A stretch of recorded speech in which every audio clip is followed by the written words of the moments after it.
Welcome to English Tips and Podcast. Listen, practice, and learn. Hey everyone, welcome back to English Tips and Podcast. I'm Ethan. And I'm Olivia. Ethan, can I ask you a question? Sure, go ahead. Okay, so imagine you have to email your boss asking for a day off. What do you write? That's a good question. I mean, you can't just say, I want day off tomorrow, right? Exactly. You'd sound so rude. Right. So you need to know how to ask politely and professionally. Exactly. And that's what so many people struggle with, writing professional emails in English. Yes, you might speak English well, but email writing is a totally different skill. Right. So today we're doing a complete lesson on business email English. Yes, and we're going to cover everything from the basic structure to advanced professional situations. And the best part? We're not just giving you templates, we're teaching you how to actually write emails yourself. Exactly. So you'll understand the why behind everything, not just copy and paste. Right. Okay, so before we jump into the lesson, we have a quick favor to ask. Yes, if you're finding our videos helpful, please hit that like button down below. It really helps us reach more English learners. And if you haven't subscribed yet, go ahead and click that subscribe button and turn on the notification bell. Right, because we're uploading new practical English lessons every week, and you don't want to miss them.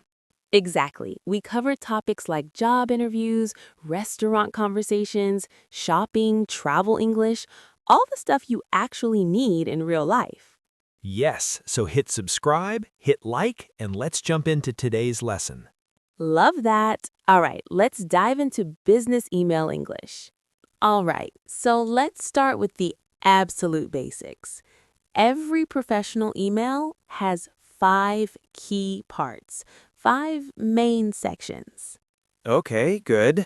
So part number 1 is the subject line. Right, and honestly, this is probably the most important part of your entire email. Yeah, because think about it. Your boss gets like 100 emails a day, right? So if your subject line isn't clear, they might not even open it. Exactly. So let me show you what not to do versus what you should do. Okay, go ahead. All right, so a bad subject line would be something like just question or hi, or even worse, leaving it completely blank. Oh man, yeah. Or those annoying re chains where you have no idea what it's even about anymore. Yes, exactly. Okay, so here's what a good subject line looks like. Meeting request, project update, May 15th. Okay, I see. So it tells you exactly what the email is about and even includes the date if it's relevant. Right, it's clear, it's specific, and it's professional. Got it. All right, so that's part 1, the subject line. Now part 2 is the greeting. Okay, and this is where a lot of people get confused because the greeting depends on how formal you need to be. Right, so let me break this down for you. If you're writing something very formal, like to a company you don't know or a senior executive, you would say, Dear Mr. Smith, or Dear Dr. Johnson, or Dear Hiring Manager. Okay, and what about semi-formal? Like you know the person, but it's still professional. Good question. So for semi-formal, you can say, Hi, John, or Hello, Sarah, or Good morning, team. And then there's casual, which is for people you work with every day, right? Exactly. So casual would be, Hey, Mark, or Hi, everyone. Okay, but here's a really important tip. In American English, you always put a comma after the person's name. Not a colon, not an exclamation point, a comma. Right. So, Hi, John, comma. That's the correct way. Perfect. All right, so that's part 2. Now let's move to part 3, which is the opening line. Okay, so this is your very first sentence, right? And this really sets the tone for the whole email. Exactly. So if you're being formal, you might start with something like, I hope this email finds you well, or thank you for your email regarding. Okay, and what about if you're being a bit more friendly? Well, then you could say, I hope you're doing well, or thanks for getting back to me. And if you just need to be direct because everyone's busy? Then you can just say, I'm writing to update you on, or quick question about. Got it. So the opening line really depends on your relationship with the person and how urgent the matter is. Exactly. All right, now part 4 is the body. This is where you actually say what you need to say. Right, and the key here is to keep it clear, short, and organized. Yes, so here are some rules. First, use short paragraphs, like 2 to 3 sentences maximum per paragraph. Okay, that makes sense. No one wants to read a giant wall of text. Exactly. Second rule, if you're listing things, use bullet points. It makes it so much easier to read. Right, and third, stick to one main idea per paragraph. Don't jump around between different topics. Yes, and finally, be direct but polite. Don't dance around the point, but also don't be rude. Perfect. And then part 5, the last part, is the closing. Right, this is how you end your email, and it actually matters more than people think. Okay, so what are some good closings? Well, for formal emails, you would say best regards, or sincerely, or kind regards. And for friendly emails? You could say thanks, or best, or even cheers if you're in a very casual environment. Okay, and sometimes you want to close with some kind of action, right? Yes, like looking forward to hearing from you, or please let me know if you have any questions. Perfect. Okay, so those are the 5 parts of every professional email: subject line, greeting, opening line, body, and closing. Exactly. And if you follow this structure, you're already ahead of most people. All right, so now that we know the structure, let's talk about the actual phrases you'll use over and over again in professional emails. Yes, these are like your building blocks. Once you memorize these, you can mix and match them for any situation. Perfect. Okay, so let's start with category 1, starting your email. All right, so the first phrase is, I hope this email finds you well. This is super common and very polite. Right, and you can also say, thank you for your email if you're replying to someone. Yes, or I am writing to. This is great when you're introducing a new topic. Okay, what else? Well, you can say, I wanted to follow up on if you're checking on something from before. Got it. And if you're just sending a quick message, Then say, just a quick note too. That lets them know it won't take much time. perfect. All right, so those are 5 ways to start your email. Now let's move to category 2, asking for something. Okay, this is really important because you don't want to sound demanding. Right, so the most common phrase is, could you please? Like, could you please send me the report? Exactly. And here's a key point. We use could you, not can you, because it's more polite. Oh, that's a good distinction. What else can you say?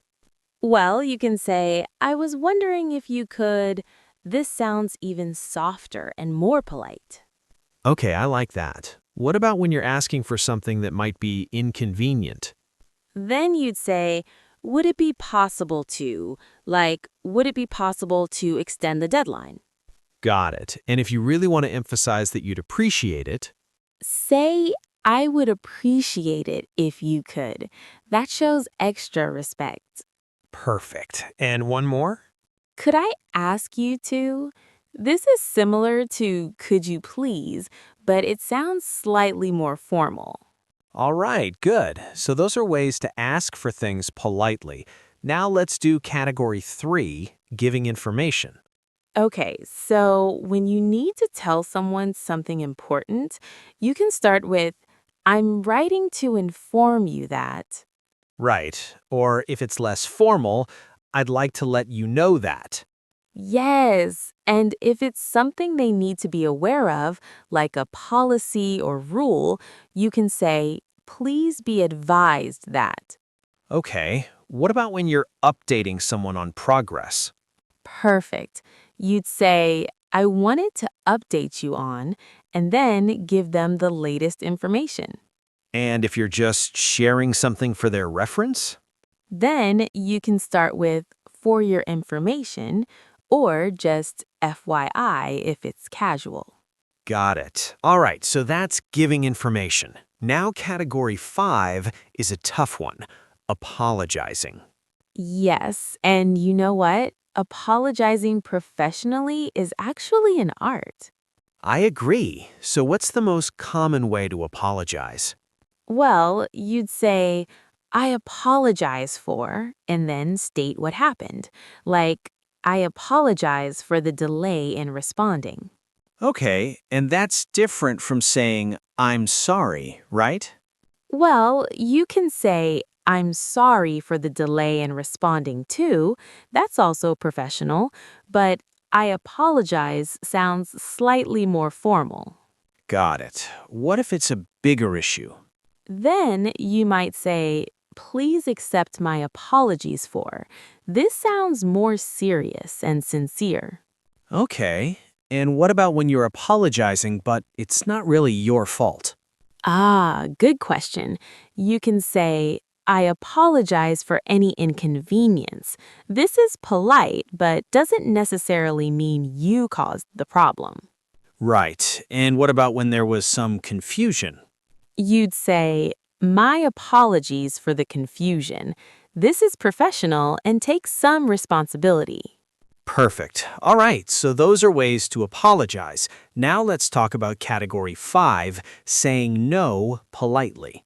Okay, this is probably the hardest thing to do in English, saying no without sounding rude. I completely agree. So what's the best way to start?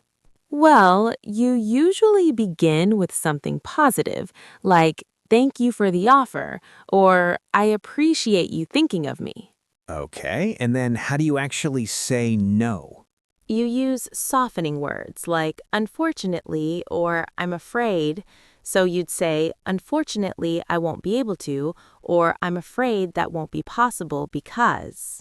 Got it. So you're not just saying no, you're explaining why. Exactly. And you can also say, thank you for the offer, however, and then give your reason. What if someone's offering you a job or opportunity that you can't accept? Then you'd say, I appreciate the opportunity, but this shows respect while still declining. And if you have to give bad news, like rejecting someone's proposal? You'd say, I regret to inform you that this is very formal and appropriate for serious matters. Perfect. All right, so those are 5 ways to say no politely. Now let's move to category 6, following up.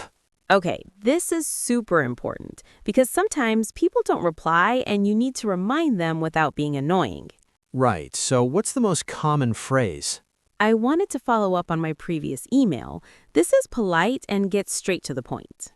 Okay, what else? You can say, I'm checking in to see if, like, I'm checking in to see if you had a chance to review my proposal. Got it. And if you want to be more casual? Just say, just following up on, short and friendly. What about when you haven't heard back at all? Then you can say, I haven't heard back, so I wanted to. This gently points out that they didn't reply. And if you just need a quick update? Say, any update on? Super short and direct. Perfect. All right, category 7, attaching files. Yes, and people make mistakes with this all of the time. Really? What's the right way to say it? The most formal way is please find attached, like please find attached the document you requested. Okay, that sounds professional. What else? You can say, I've attached the document for your review. This is clear and direct. And if you want to be even more specific? Say, attached is the report you requested. This puts the focus on what you're attaching. And if you want them to look at it carefully? Say, see the attached file for more details. This suggests they should read it thoroughly. And one more casual way. I'm sending this document as an attachment. Straightforward and clear. Perfect. And finally, Category 8, ending your email. Right. This is how you wrap things up and invite further communication if needed. Okay, so what's the most common ending phrase? Please let me know if you have any questions. This is professional and opens the door for follow-up.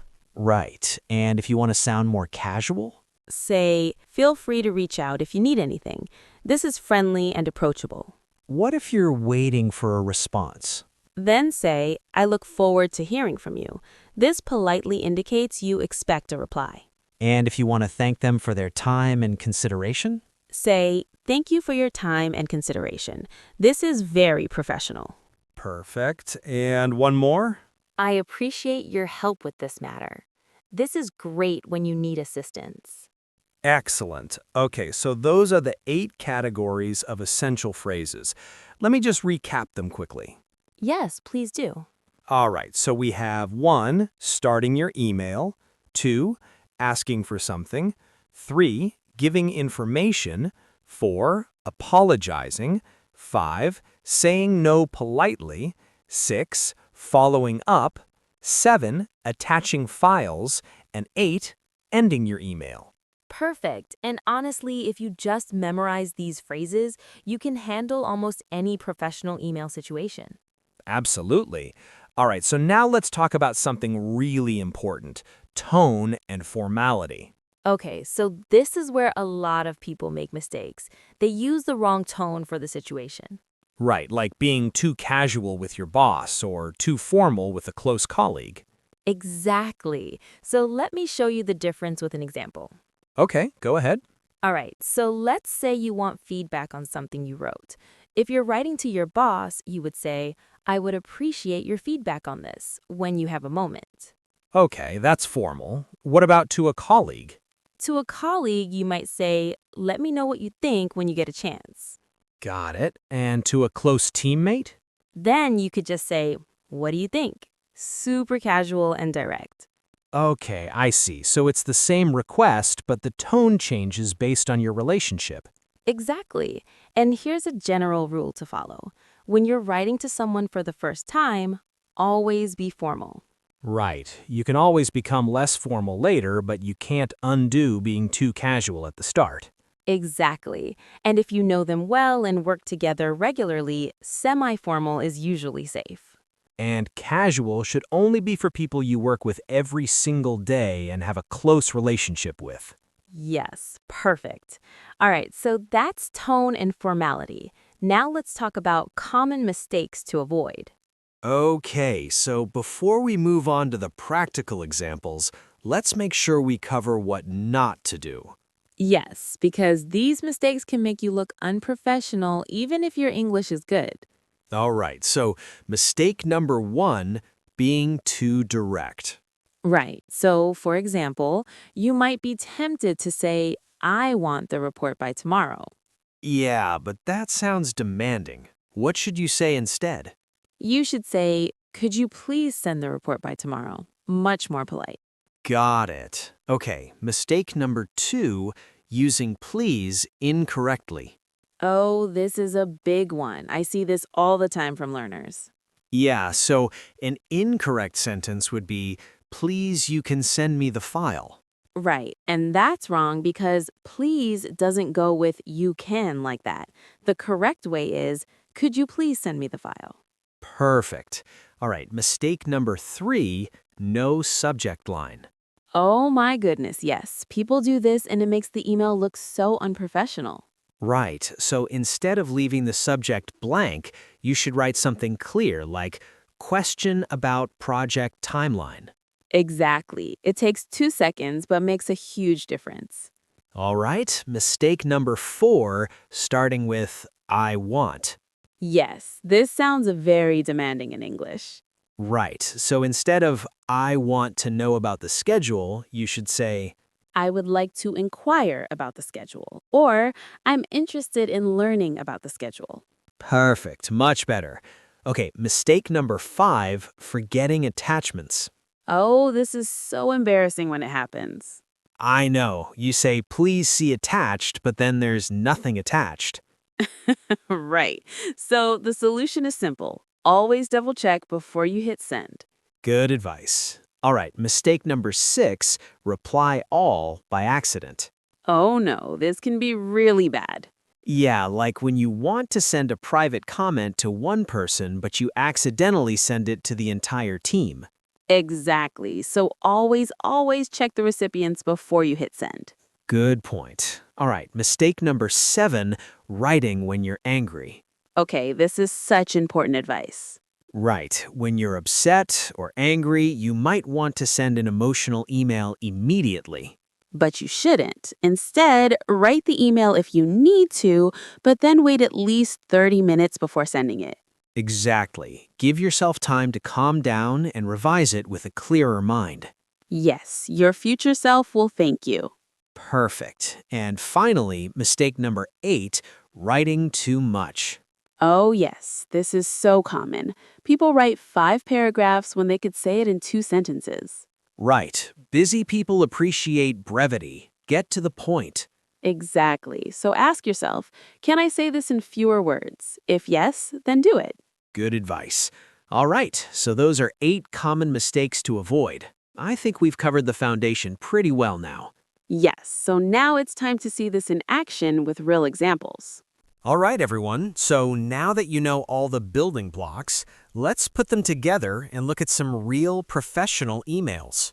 Yes, and we're going to show you 5 different work situations. Pay close attention to how we use all those phrases we just taught you. Perfect. So let's start with example number 1. Okay, so example number 1 is requesting time off. Right. So let's set up the situation.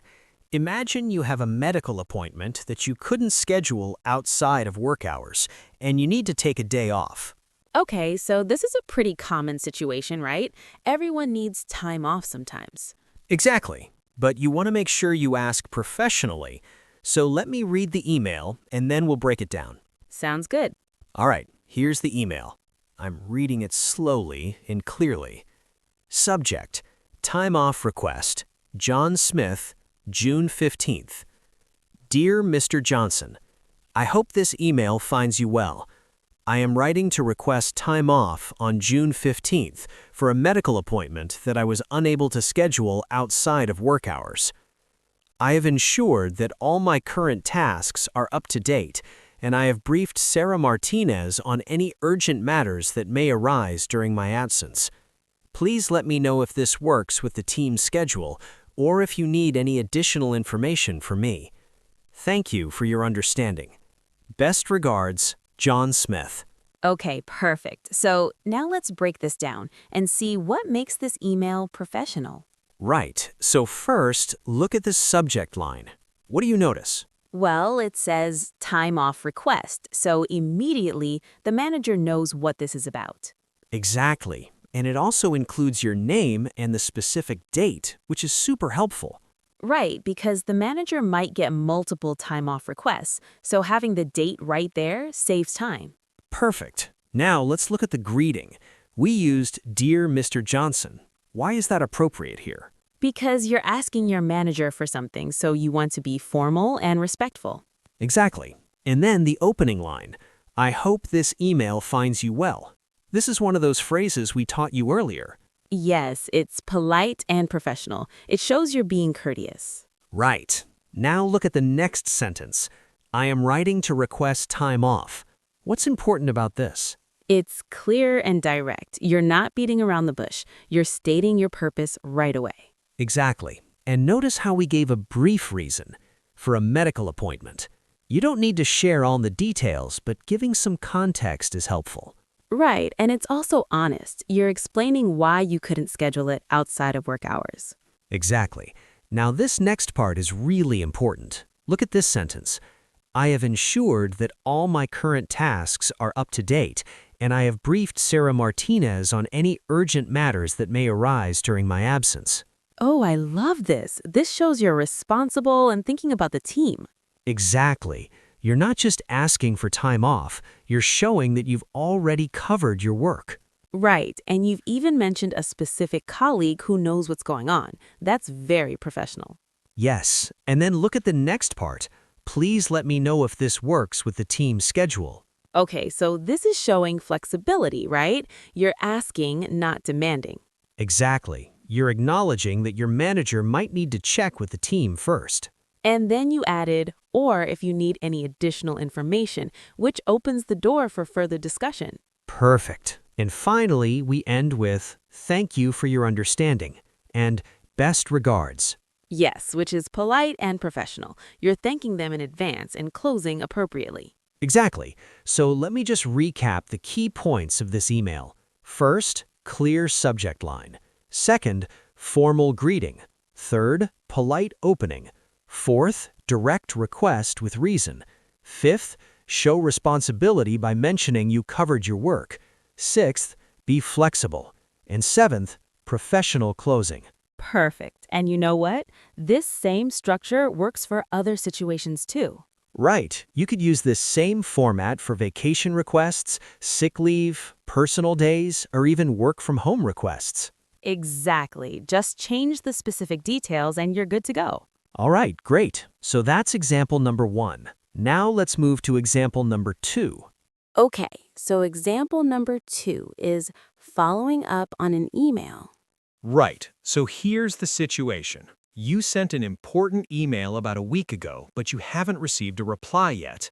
Okay, and this is tricky, right? Because you want to remind them, but you don't want to sound pushy or annoying. Exactly. It's all about being polite but persistent. So let me read this follow-up email.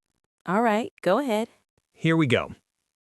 Subject: Marketing Proposal Review, following up. Hi, Sarah. I hope you're doing well. I wanted to follow up on my email from last Monday, May 8th, regarding the marketing proposal for the new product launch. I completely understand that you're busy, and I just wanted to make sure it didn't get lost in your inbox. If it's helpful, I'd be happy to schedule a quick call to discuss the proposal, or I can summarize the key points in this email. Please let me know if you need any additional information from my end, or if there's a better time for me to check back in with you. Thanks so much.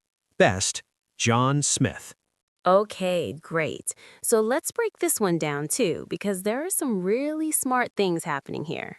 Right. So first, let's look at the subject line. Notice it says which means it's a reply to the original email thread. Yes, and then it has the original subject, marketing proposal review, plus following up at the end. Exactly. So they can immediately see this is a follow-up, not a new topic. Perfect. Now let's look at the greeting. We used, hi, Sarah. Why not, dear Sarah? Good question. Well, this is someone you've already emailed before, so you can be a bit less formal. Hi is friendly, but still professional. Right. And then the opening. I hope you're doing well. Notice the exclamation mark? Yes, it makes it sound friendly and warm, not cold or demanding. Exactly. Okay, now this next sentence is really important. I wanted to follow up on my email from last Monday, May 8th, regarding the marketing proposal for the new product launch. Right, so you're being specific. You mentioned the exact date you sent the original email. Yes, and you also mentioned what it was about, regarding the marketing proposal, so they don't have to search for it. Perfect. Now look at this part. I completely understand that you're busy. Oh, I love this. You're showing empathy. You're not accusing them of ignoring you. Exactly. And then you say, I just wanted to make sure it didn't get lost in your inbox.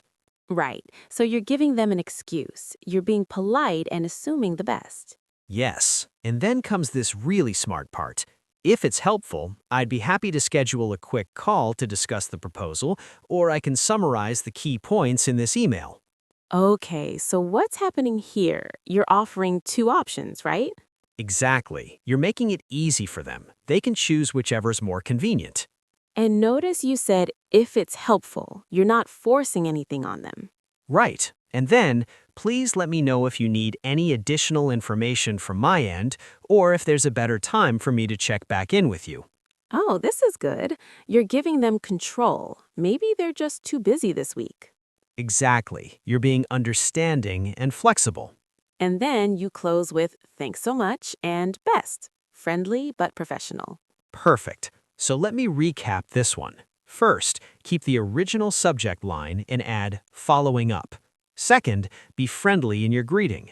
Third, be specific about what you're following up on. Fourth, show empathy, acknowledge they're busy. Fifth, offer options to make it easy. And sixth, give them control over timing. Exactly. And here's a pro tip. Wait at least 3 to 5 business days before following up. Don't send a follow-up the next day. Yes, great point. Give people time to respond before you nudge them. All right, so that's example number 2. Now let's move to example number 3.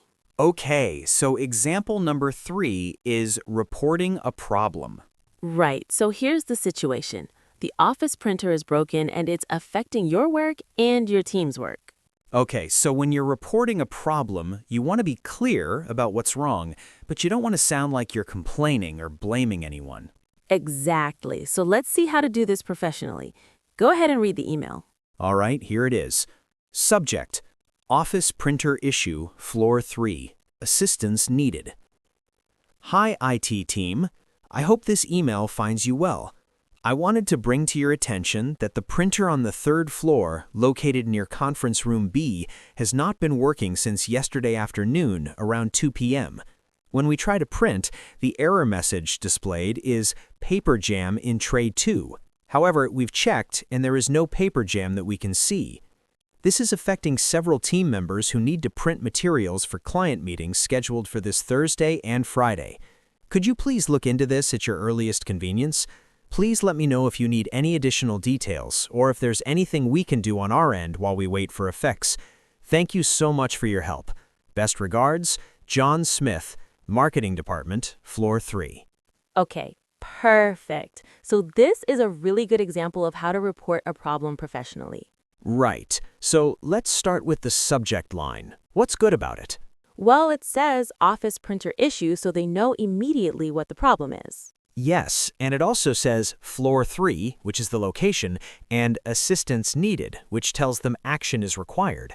Exactly. So the IT team can prioritize based on this information. Right. Now the greeting, hi IT team, this is appropriate because you're probably not sure who specifically will handle this. Yes, and hi is friendly and professional for this type of internal communication. Perfect. Now let's look at this sentence. I wanted to bring to your attention that... Okay, so this is a polite way of saying there's a problem. You're not saying fix this now, you're informing them. Exactly. And then notice how specific the information is. The printer on the 3rd floor, located near Conference Room B. Right, you're telling them exactly where it is, so they don't have to search for it. Yes, and then has not been working since yesterday afternoon around 2 p.m. So you're giving them a timeline. They know when the problem started. Exactly. Now, this next part is really helpful. When we try to print, the error message displayed is paper jam in tray 2. Oh, I love this. You're including the exact error message. That's super helpful for troubleshooting. Right. And then you add, however, we've checked and there is no paper jam that we can see. So you're showing that you already tried to fix it yourself. You're not just complaining, you took some initiative. Exactly. Now, look at this sentence. This is affecting several team members who need to print materials for client meetings scheduled for this Thursday and Friday. Okay, so this explains the impact and the urgency without being dramatic. Right. You're giving context. The IT team now knows this is time sensitive. Yes, because if it was just one person trying to print personal stuff, that's less urgent than client meetings. Exactly. And then you ask, could you please look into this at your earliest convenience? So you're making a polite request. Could you please is respectful and at your earliest convenience gives them some flexibility. Right. And then, please let me know if you need any additional details or if there's anything we can do on our end while we wait for a fix. Oh, this is really good. You're offering to help and asking if they need more information. Yes, it's collaborative, not demanding. And finally, you close with, thank you so much for your help. Which shows appreciation in advance. Very professional. Exactly. And notice at the very end, you included your department and floor number. Right. Marketing Department, floor 3. This makes it even easier for them to find you or the printer. Perfect. So let me recap this one. First, clear subject with location and assistance needed. Second, polite greeting. Third, specific details about the problem. Fourth, include error messages. Fifth, show you tried to fix it. Sixth, explain the impact. Seventh, polite request. Eighth, offer to help. And ninth, thank them in advance. Yes, and this format works for any kind of problem reporting, whether it's equipment, software, facilities, whatever. Absolutely. Just change the specifics and you're good to go. All right, so that's example number 3. Let's move to example number 4. Okay, so example number 4 is declining a request politely. Right, and this is probably one of the hardest things to do in any language, especially English. Oh, absolutely. So here's the situation. Your manager asks if you can work this coming Saturday, but you already have personal plans that you can't change. Exactly. So you need to say no, but you can't just say, no, I can't. You need to be diplomatic and offer alternatives if possible. Right. So let me read this email and show you how it's done. All right, go ahead. Here we go. Subject, weekend work request. Dear Miss Rodriguez, thank you so much for thinking of me for the weekend project. I really appreciate your confidence in my abilities. Unfortunately, I have a prior commitment this Saturday that I'm unable to reschedule. However, I'd be happy to contribute to the project in the following ways. I can complete the work on Friday evening after regular hours. I can come in early Monday morning at 6 a.m. to prioritize this project. I can work remotely on Sunday afternoon if that would be helpful. Please let me know which option would work best for the team's needs, or if there's another way I can support the project without being physically in the office on Saturday. I really want to make sure this project succeeds, so I'm committed to finding a solution that works. Thank you for your understanding. Best regards, Sarah Chen. Okay, wow, this is a masterclass in saying no professionally. Right? So let's break down what makes this so effective. Okay, so first let's look at the opening. Thank you so much for thinking of me for the weekend project. Right, so you're starting positive, you're appreciating that they asked.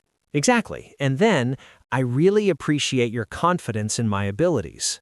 Yes, this shows gratitude and respect. You're acknowledging that they value your work.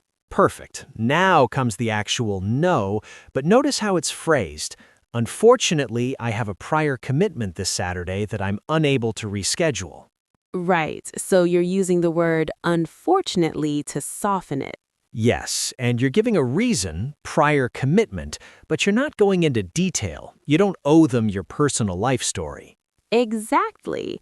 And notice you said unable to reschedule, not don't want to reschedule. This shows it's not just unwillingness. Right. Now here's the brilliant part. However, I'd be happy to contribute to the project in the following ways. Okay, so instead of just saying no and stopping there, you're offering alternatives. Exactly. And look, you didn't just offer one alternative, you offered 3 different options. Right, Friday evening, Monday morning at 6 a.m., or Sunday afternoon remotely. Yes, this shows you're genuinely trying to be helpful. You're giving them choices. And these are real options too, not just token offers. You're showing commitment. Exactly. Now look at this sentence. Please let me know which option would work best for the team's needs. So you're putting the ball in their court. You're letting them choose. Right. And then you add, or if there's another way I can support the project. So you're even opening the door to other solutions you might not have thought of. Exactly. And then I really want to make sure this project succeeds, so I'm committed to finding a solution that works. Oh, this is perfect. You're emphasizing that you care about the project, not just about your weekend plans. Yes, you're showing team spirit and dedication. And finally, thank you for your understanding and best regards. Perfect. And you know what? In most cases, when you say no like this, managers will actually respect you more. Absolutely, because you're being professional, you're offering solutions, and you're showing that you have boundaries. Exactly. It's all about how you communicate it. All right, so that's example number 4. Now let's do our final example. Okay, so our final example is asking for feedback. Right. So the situation is you just finished a big project and you want to get your manager's opinion on your work so you can improve. Exactly. And asking for feedback shows maturity and a desire to grow professionally. Yes. So let's see how to do this well. I'll read the email. Sounds good. All right, here it is. Subject: Request for feedback. Q2 marketing campaign. Dear Mr. Thompson, I hope you're having a great week. I recently completed the Q2 marketing campaign project, and I would greatly appreciate your feedback on my work. Specifically, I'd love to hear your thoughts on the overall strategy and execution, what I did well that I should continue doing, areas where I can improve for future projects, any skills or knowledge gaps I should work on developing. Please feel free to be completely candid with your feedback. I'm committed to continuous improvement, and I value your perspective as my manager. If you have 15 to 20 minutes in the coming week, I'd be happy to discuss this in person, or if you prefer, you can share your thoughts via email at your convenience. Thank you so much for taking the time to help me grow professionally. I really appreciate your guidance. Best regards, Jennifer Lopez, Marketing Specialist. Excellent. So this is a really strong email for asking for feedback. Let's break it down. Okay, so first, the subject line. Request for feedback, Q2 marketing campaign. Right. It's clear what you want, and it mentions the specific project. Yes, so the manager knows exactly what this is about before even opening the email. Perfect. Now, the greeting, Dear Mr. Thompson, formal and respectful. Yes, because you're asking for something from your manager, so formality is appropriate. Right. And then the opening, I hope you're having a great week. Friendly and warm sets a positive tone. Exactly. Now, I recently completed the Q2 marketing campaign project. So you're reminding them which project you're talking about. Yes, and then I would greatly appreciate your feedback on my work. So you're making a clear, direct request. I would greatly appreciate is very polite. Exactly. Now, here's what makes this email really smart. Specifically, I'd love to hear your thoughts on... Right. So instead of just saying, give me feedback, you're actually giving them a framework. Exactly. And look at the 4 bullet points. What do you notice? Well, the first one is the overall strategy and execution. So you're asking about the big picture. Right. And the second one? What I did well that I should continue doing. So you're asking for positive feedback, not just criticism. Exactly. This is smart because it helps you identify your strengths. Right. And the third one, areas where I can improve for future projects. So you're showing you want constructive criticism. You're not defensive. Yes. And the fourth one, any skills or knowledge gaps I should work on developing. This is really mature. You're asking about professional development, not just this one project. Exactly. It shows long-term thinking. And then this next sentence is crucial. Please feel free to be completely candid with your feedback. Right. You're telling them it's okay to be honest, even if it's negative. Yes. And then I'm committed to continuous improvement, and I value your perspective as my manager. So you're showing that you're serious about growth and you respect their expertise. Exactly. Now, look at this part. If you have 15 to 20 minutes. Okay, so you're being respectful of their time by mentioning how long it would take. Right? And you're saying in the coming week, which gives them flexibility. Exactly. And then you offer 2 formats. I'd be happy to discuss this in person, or if you prefer, you can share your thoughts via email at your convenience. So you're letting them choose what's most convenient for them. Right. And finally, thank you so much for taking the time to help me grow professionally. I really appreciate your guidance. Perfect ending. You're expressing gratitude and acknowledging that their feedback is valuable. Exactly. So let me recap this one. First, clear subject line with the project name. Second, polite greeting. Third, state what you completed. Fourth, make a direct request for feedback. Fifth, and this is key, provide specific questions or areas you want feedback on. Sixth, encourage honesty and candor. Seventh, show commitment to improvement. Eighth, be respectful of their time. Ninth, offer format options. And 10th, express sincere gratitude. Yes, and honestly, when you ask for feedback like this, most managers will be really impressed. Absolutely. It shows initiative, maturity, and a growth mindset. Exactly. All right, so those are our 5 practical examples. Yes, let's quickly recap them. Example 1 was requesting time off. Example 2 was following up on an email. Example 3 was reporting a problem. Example 4 was declining a request politely. And example 5 was asking for feedback. Perfect. And remember, these are just examples. You can adapt these formats for your own situations. Exactly. Use the phrases we taught you, follow the structure, and you'll be writing professional emails in no time. All right, everyone, so we've covered a lot today. Let's do a quick review of everything we learned. Yes, so first, we talked about the 5 parts of every email. Olivia, what were those again? Okay, so the 5 parts are, number 1, the subject line, which should be clear and specific. Number 2, the greeting, which should match the formality of the situation. Number 3, the opening line, which sets the tone. Number 4, the body, which should be short and organized. And number 5, the closing, which should be polite and professional. Perfect. And then we learned 8 categories of essential phrases. Can you remember some of the key ones? Sure. So we had phrases for starting your email, like, I hope this email finds you well. Phrases for asking for things, like, could you please, and I would appreciate it if you could. Phrases for apologizing, like, I apologize for. And phrases for ending your email, like, please let me know if you have any questions. Excellent. And what about tone and formality? Right. So the general rule is be more formal when you're writing to someone for the first time. You can become less formal as you get to know them better. And always match your tone to the relationship with the person. Perfect. And we also covered common mistakes to avoid. What were some of those?